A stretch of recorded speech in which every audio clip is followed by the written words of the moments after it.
Hi అండి, నా పేరు మీనాక్షి. ఈరోజు మనం ఎంత రుచికరమైన పెసరపప్పు లడ్డూలను ఎలా తయారు చేసుకోవాలో తెలుసుకుందాం. దీనికోసం 1 కప్పు పెసరపప్పు, 1 కప్పు పంచదార, కొద్దిగా నెయ్యి తీసుకుంటే చాలు. దీనికోసం ఎక్కువ పదార్థాలు ఏమీ అవసరం లేదు. ముందుగా మనం ఈ పెసరపప్పుని ఒక 2 మినిట్స్ వేయించుకుందాం.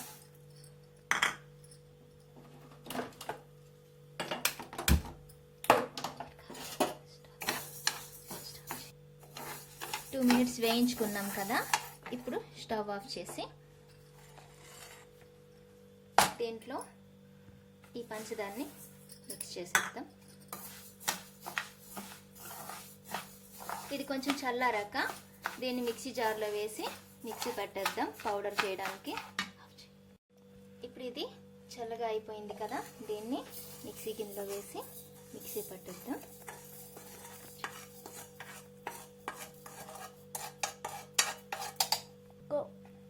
చూసారా, మిక్సీ అయింది కదా.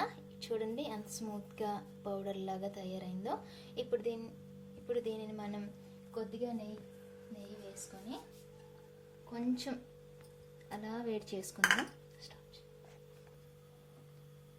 కొద్దిగా వేడయ్యాక ఈ పౌడర్ని దీంట్లో వేసుకుందాం.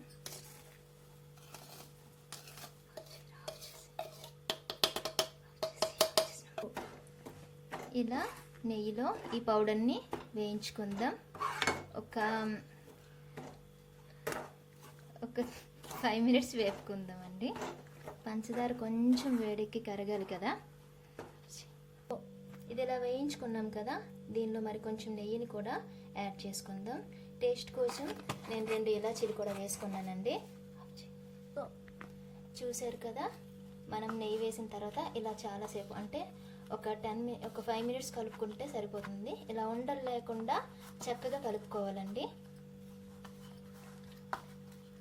మనకి చూసారా, ఇలా చీల స్మెల్ ఆల్రెడీ వచ్చేస్తుంది.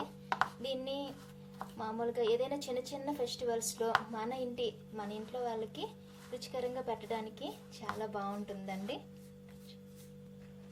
చూసారు కదా ఎంత చక్కగా ఉండల్లా వచ్చింది. దీన్ని మనం శనగపప్పుతో కూడా చేసుకోవచ్చండి. ఇప్పుడు మనం లడ్డూలా చుట్టుకుందాం.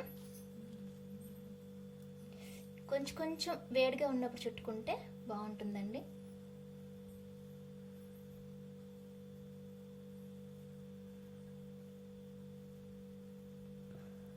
చాలా స్మూత్గా చుట్టుకోవాలి, ఎటువంటి ఇది లేకుండా.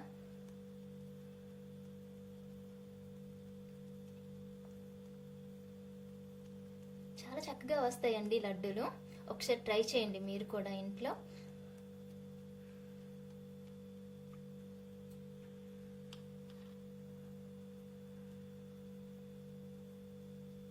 వీటిలో కలర్స్ వేసుకున్నా కూడా ఫుడ్ కలర్స్ చూసారు కదా ఎంత చక్కగా. మనం కలుపుతున్న కొద్ది పంచదార కరుగుతూనే ఉంటుంది కాబట్టి ఇంకా ఈ లడ్డు ఇంకా బాగా వస్తుందండి.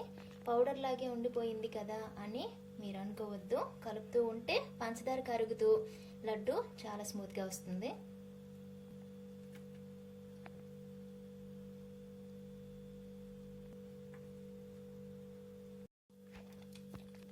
చూసారు కదా, లడ్డూలన్నీ పూర్తయిపోయాయండి. మీకు ఒకవేళ పొడి పొడిగా అనిపించినట్లయితే కొద్దిగా మిల్క్ అయినా వేసుకోవచ్చు, అంటే కొంచెం. ఇప్పుడు మనం వేరే ప్లేట్లోకి సర్వ్ చేసుకుందాం. చూసారు కదా, పెసరపప్పు పంచదారతో చేసిన లడ్డూలు ఎంత టేస్టీగా ఉంటాయండి. మీరు కూడా ట్రై చేయండి. మీకు కనుక ఈ ఛానల్ నచ్చినట్లయితే లైక్ చేయండి, షేర్ చేయండి, సబ్స్క్రైబ్ చేయండి.